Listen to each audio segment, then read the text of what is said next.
प्राचीन समय में ऋभु नामक एक महर्षि थे। वे सदैव आत्मचिंतन में लीन रहते और शिष्यगण को अद्वैत तत्व का ज्ञान कराते। एक दिन शिष्य उनके चरणों में बैठकर बोले, भगवन, आत्मा का स्वरूप कैसा है?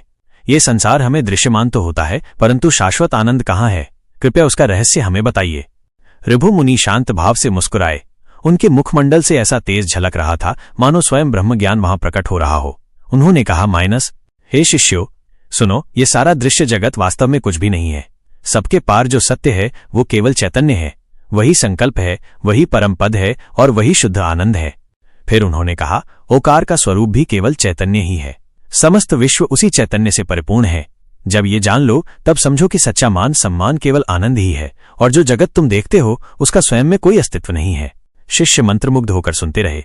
ऋभु आगे बोले, मैं स्वयं ही वो आनंद हूं, मैं ही अविनाशी चैतन्य हूं, मैं ही वो गुप्त आत्मा हूं जो निरंतर सब में विद्यमान है, मैं ही परम ब्रह्म हूं, मैं ही गुरुजनों का भी गुरु हूं, वास्तव में मैं ही सब सुखों का मूल हूं।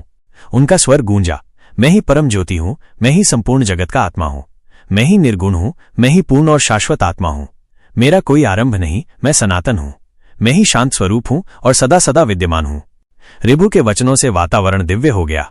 वे बोले, मैं ही जीवात्मा हूं और मैं ही उससे भी परे परात्पर हूं, मैं ही वाणी का अंतिम अर्थ हूं और मैं ही शंकर स्वरूप हूं।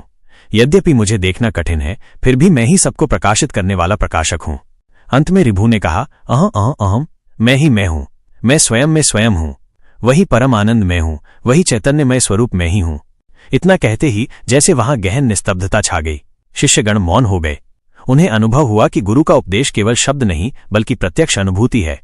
वे समझ गए कि आत्मा से परे कुछ नहीं है, वही आनंद है, वही ब्रह्म है, वही सत्य है। इस प्रकार ऋभु मुनि ने शिष्यों को आत्मानंद का निरूपण करते हुए ये बोध कराया कि जगत दृश्य केवल माया है और सच्चा अस्तित्व केवल अहम ब्रह्मास्मि के अनुभव में ही है।